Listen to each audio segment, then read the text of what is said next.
এর পাশাপাশি আমাদের উত্তরবঙ্গের দিকে তো নজর রাখতে হবে, কারণ উত্তরবঙ্গে সভা আর কিছুক্ষণের মধ্যেই সেই সভা মঞ্চে উপস্থিত থাকবেন প্রধানমন্ত্রী নরেন্দ্র মোদী।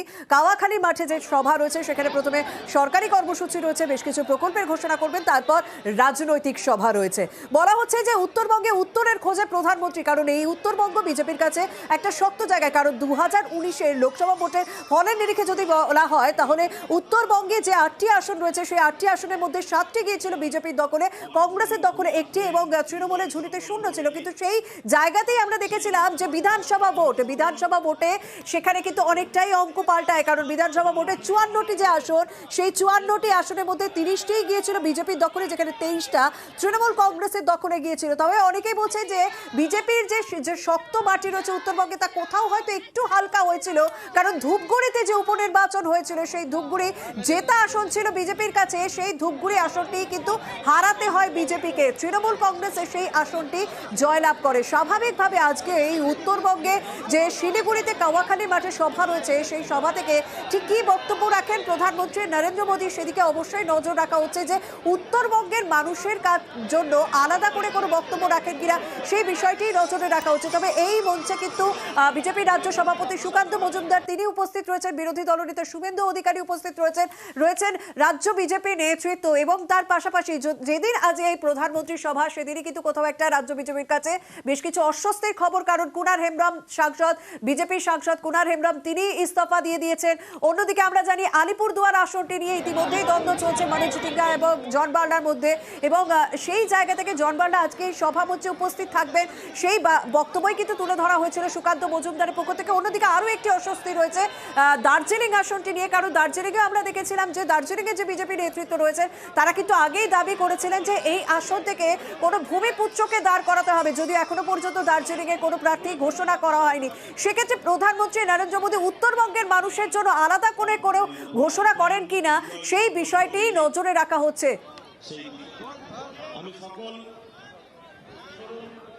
নদিনের রাজ্যে 4টি সভা প্রধানমন্ত্রী নরেন্দ্র মোদীর। এই মুহূর্তে যা খবর পাওয়া যাচ্ছে যে বাগডোগরা বিমানবন্দরে নেমেও গিয়েছেন প্রধানমন্ত্রী নরেন্দ্র মোদী, আর কিছুক্ষণের মধ্যে এই শিলিগুড়ি কাওয়াখালীর মাঠে যে সভা রয়েছে সেই সভায় উপস্থিত হবেন।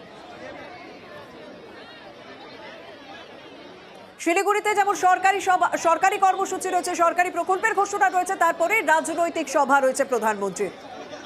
গত 9 দিনে বারবার রাজ্যে সভা করেছেন প্রধানমন্ত্রী নরেন্দ্র মোদী। আজ চতুর্থ সভা করতে চলেছেন তিনি শিলিগুড়িতে। শিলিগুড়ি মানে উত্তরবঙ্গ, আর উত্তরবঙ্গে বিজেপির কাছে যে শক্ত জায়গা, সেই শক্ত জায়গা থেকে উত্তরবঙ্গের মানুষের জন্য কি বার্তা দেন সেদিকে অবশ্যই নজর থাকছে। ইতিমধ্যে বাগডোগরায় পৌঁছে গিয়েছেন প্রধানমন্ত্রী। আমাদের প্রতিনিধি বিশ্বজিৎ আমাদের সঙ্গে রয়েছেন। বিশ্বজিৎ, দেখো একেবারেই কিছুক্ষণ আগেই কিন্তু বাগডোগরা বিমানবন্দরে নামেন প্রধানমন্ত্রী, এবং সেখান থেকেই বাগডোগরা যে বায়ুসেনা, সেই বায়ুসেনার পথ ধরে বাগডোগরা যে জাতীয় সড়ক এশিয়ান হাইওয়ে, সেই সড়ক দিয়ে কিন্তু কাওয়াখালীর উদ্দেশ্যে রওনা হলেন প্রধানমন্ত্রী। এবং রাস্তার দুধারে প্রচুর মানুষের ভিড় ছিল প্রধানমন্ত্রীকে দেখার জন্য, এবং প্রধানমন্ত্রী হাত নাড়িয়ে সাধারণ মানুষদের উৎসাহ বৃদ্ধি করেন।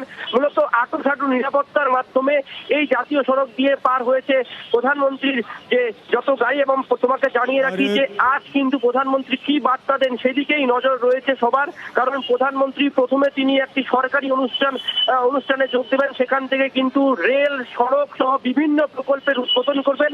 তার 30 মিনিট বাদ তিনি কিন্তু রাজনৈতিক সভা, এবং তুমি জানো যে সামনেই লোকসভা নির্বাচন, সেই নির্বাচনের আগে প্রধানমন্ত্রী কি বার্তা দেন সেদিকেই কিন্তু তাকিয়ে রয়েছে রাজনৈতিক মহল।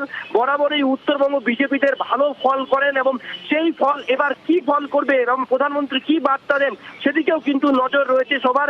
এক কথায় বলা যায় কিছুক্ষণের মধ্যেই সভামঞ্চে পৌঁছাবেন প্রধানমন্ত্রী, এবং তারপর দুটি সভার পর সেখান থেকেই কিন্তু বেরিয়ে ফের তিনি উত্তরপ্রদেশের উদ্দেশ্যে রওনা হবেন। একদম বিশ্বজিৎ, সেই ছবি আমরা দেখলাম যে প্রধানমন্ত্রী কনভয় বাগডোগরা বিমানবন্দর থেকে বেরিয়ে একেবারে জাতীয় সড়ক ধরে শিলিগুড়ি কাওয়াখালী মাঠের উদ্দেশ্যে রওনা দিয়ে দিয়েছে। আর কিছুক্ষণের মধ্যেই তিনি সভা মঞ্চে উপস্থিত হবে, যদিও প্রথমে সরকারি অনুষ্ঠান, সরকারি প্রকল্প ঘোষণা করবেন, তারপর রাজনৈতিক সভা রয়েছে। এবং তুমি যে কথাটি বলছিলে বিশ্বজিৎ, যে বরাবরই উত্তরবঙ্গে একটি বিজেপির যে ভালো জায়গা, সেই বিজেপির ভালো জায়গা থেকে, মানে সেই বিজেপির শক্ত জায়গা থেকে প্রধানমন্ত্রী নরেন্দ্র মোদী কি বার্তা দেন সেদিকে নজর রাখছে রাজনৈতিক মহল।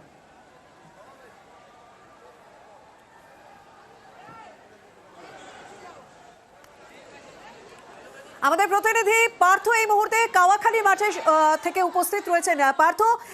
প্রধানমন্ত্রী নরেন্দ্র মোদী ইতিমধ্যেই রওনা দিয়ে দিয়েছে, আর কিছুক্ষণের মধ্যে কাওয়াখালী মাঠে পৌঁছে যাবেন।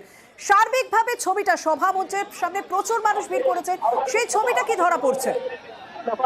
মিনিট খানেকের মধ্যে হয়তো প্রধানমন্ত্রীর কনভয় এসে পৌঁছাবে কাওয়াখালী মাঠে, কারণ বাগডোরা বিমানবন্দর থেকে কিন্তু কনভয় ইতিমধ্যে কিন্তু রওনা হয়ে গেছে। মিনিট খানেকের মধ্যে পৌঁছে স্বাভাবিকভাবেই যে মূল মঞ্চ করা হয়েছে, যেখানে রাজনৈতিক সভা হবে, সেখানে কিন্তু ইতিমধ্যে বক্তব্য চলছে, সাংসদ বিধায়করা তারা বক্তব্য রাখছে। আর প্রধানমন্ত্রী যখন পৌঁছে যাবেন, প্রথমেই তিনি উঠবেন সরকারি মঞ্চে, এবং সেখানে যে সরকারি কর্মসূচি রয়েছে, অর্থাৎ উত্তরবঙ্গে একাধিক রেল এবং সড়ক পথে কিন্তু নতুন প্রকল্প শুভ সূচনা করবেন। সেই সময় যে সময় প্রধানমন্ত্রী উঠবেন সরকারি মঞ্চে, সেই সময় কিন্তু এই যে রাজনৈতিক সভা করা হচ্ছে, সেখানে কিন্তু সম্পূর্ণভাবে সেই সভাতে কোনো রকম বক্তব্য রাখা হবে না, এমনটাই কিন্তু এই মাত্র ঘোষণা করলেন বিজেপি রাজ্য সভাপতি সুকান্ত গঙ্গোপাধ্যায়। তিনি কিন্তু পরিষ্কার জানিয়ে দিলেন সুকান্ত মজুমদার যে যখন প্রধানমন্ত্রী সরকারি স্টেজে উঠবেন সেই সময় তাদের এই রাজনৈতিক সভা হবে। স্বাভাবিকভাবে এখন প্রধানমন্ত্রী সময়ের অপেক্ষা এই কাওয়াখালী যে সরকারি অনুষ্ঠানিত মঞ্চ, সেখানে উঠবেন এবং সেখানে 8 ঘন্টার কর্মসূচি রয়েছে। তারপরে তিনি আবার রাজনৈতিক সভায় আসবেন এবং সেদিকেই কিন্তু মুখিয়ে রয়েছে পাহাড় এবং সমতলে হাজার হাজার বিজেপি কর্মী। একদম সেদিকে নজর রয়েছে, সেই সভা মঞ্চের দিকে আমাদেরও নজর রয়েছে। সেখান থেকে কি বার্তা দেন প্রধানমন্ত্রী তা অবশ্যই তুলে ধরবো। ধন্যবাদ।